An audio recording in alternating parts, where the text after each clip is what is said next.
So I just saw RoadHouse, a brand new Amazon reboot of the original movie. This one stars Jake Gyllenhaal and it was directed by Doug Liman. RoadHouse it's not good. It's really, really tough. There's a lot about this movie that I can't really fathom or understand why they made some of the decisions they made with this film. But at the same time, there's a couple things that I did like about it. There's some neat nitpicks here, and there's some fun stuff I want to talk about with it, so let's get into it. First things first, I just want to also note, I have never seen the original RoadHouse, so yeah, there's no nostalgia here. I just went into this blind. I don't know what the original's like, so if you're wondering if that's going to be a part of my review, wonder no longer.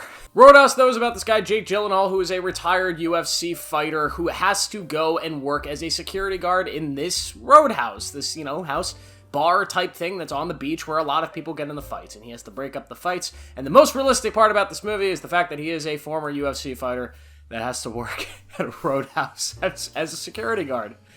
Gotta pay your fighters better, Dana White. It's a very simple premise, a very simple setup. Obviously, with this roadhouse, you kind of get this collision of gangs and, different stuff going on with highly powered criminals coming in and getting involved with Jake Gyllenhaal's character. There's a love story. On paper, very basic, very simple plot. But the actual movie is not very good, even when it is as simple as it needs to be. Now, what are some positives? I do have some positives. First off, Jake Gyllenhaal does try his absolute best in this movie. Although it's not a great performance, it is something, you can at least see the effort that was being put in. First off, physically, he looks amazing. In the very few scenes we see of him in the UFC, and any other scene where he has his shirt off, he looks good. He looks really great. He physically got an amazing shape. Early in the movie, especially the first act, I really liked his performance. He's kind of playing like this really nice, happy, badass type of dude. He's very kind of soft and innocent and doesn't really want to pick fights with people, but he's willing to pick fights with people if he has to. It just seems like a nice guy you want to hang out with.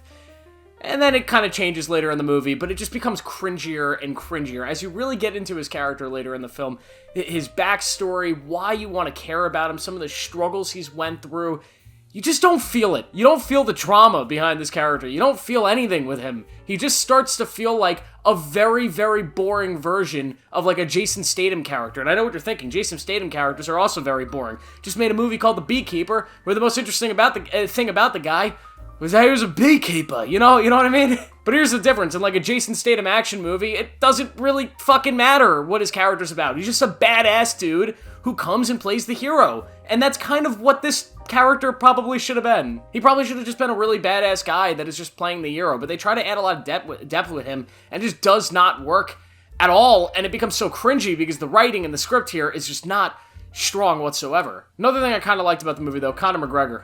He tries his damn hardest in this movie. For a guy that's never acted before, in his first role, he brings all the charisma, all the light, all of the fun that Conor McGregor as a human being actually has. Of course, there's moments of cringe. There's moments of like, that really didn't work. That line definitely didn't work. That moment didn't work. He looks huge. He looks badass. He sells the fight scenes. And Conor McGregor was a highlight in this film. And I would recommend watching it and just kind of fast-forwarding through the film and watching Conor McGregor's stuff, because it's good stuff. I also like the set location of the Roadhouse. I think it looks like a very summery place. When he first enters that house for the first time, and you see the bar, and the music playing, and the beach outside, it made me want to be there, and I kind of like that about that. It was a good set. I enjoyed that. But there's just so much wrong with this movie on a technical aspect as well. First off, the fight scenes are so bizarre. A lot of the fights in this movie, the choreography and the way they're filmed to be very grounded, very simple. Try to make them as realistic as possible, seemingly so you can imagine these things happening in a real-life bar. That's what they're trying to replicate.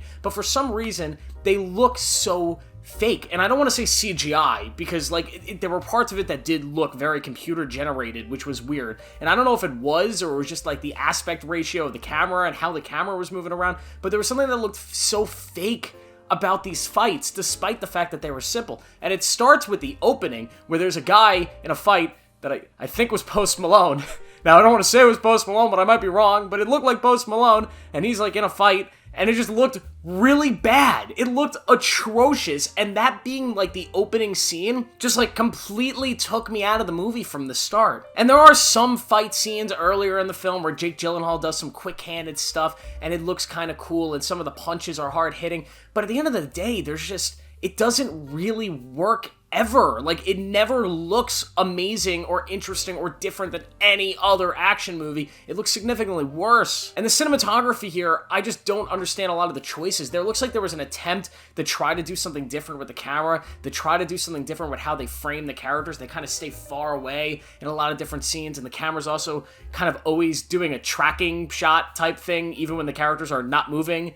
It's just bizarre choices, and it never looks good. It really kind of just looks bland and like kind of like a made-for-video-on-demand movie, like a movie that you would get from like a VHS store. It was straight to DVD. That's what this movie kind of reminded me of. The writing in this movie is another just big drag. A lot of the dialogue here is just some really ground-level stuff. Some basic, rehashed, recycled things you've seen a million times in movies, and they just come out so cringy. And the actors just didn't seem into it. There's a scene where Jake Gyllenhaal's sitting in a room, and one of the owner of, like, the bar walks in, and she was supposed to be scared by him, and she just goes, "Oh, you scared me." Legitimately, I think my performance right there was slightly better. It was just kind of an absurd scene. And there's moments like that this whole movie. There's comedy that really doesn't work, except for this one, like, Spanish guy in the movie who's kind of funny. He's just, like, this wholesome gangster. I liked him.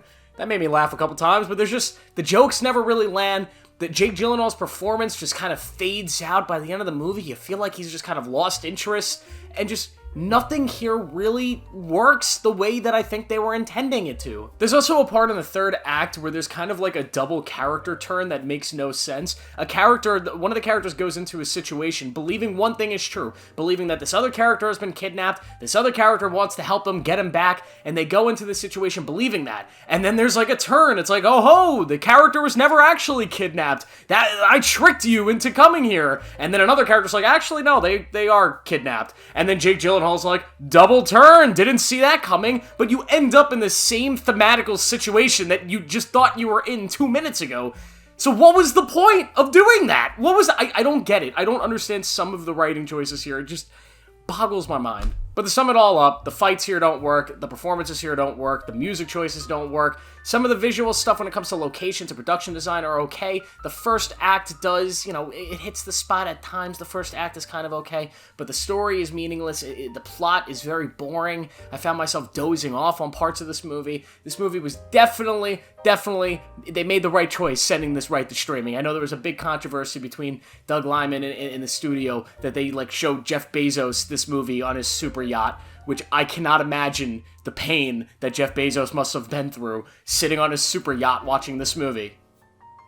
Actually, that doesn't sound that painful, does it? But either way, they made the right choice not putting this in theaters, because this movie is just not... I don't think it's worth it, and I don't think this is a movie that I can even recommend watching on Amazon. Now, I haven't seen the original RoadHouse, so I'm not going to tell you to watch that movie either, but I've heard it's better. The only thing I ever know from RoadHouse, the only reference or the only thing I think of when I hear the words RoadHouse was that one bit from Family Guy.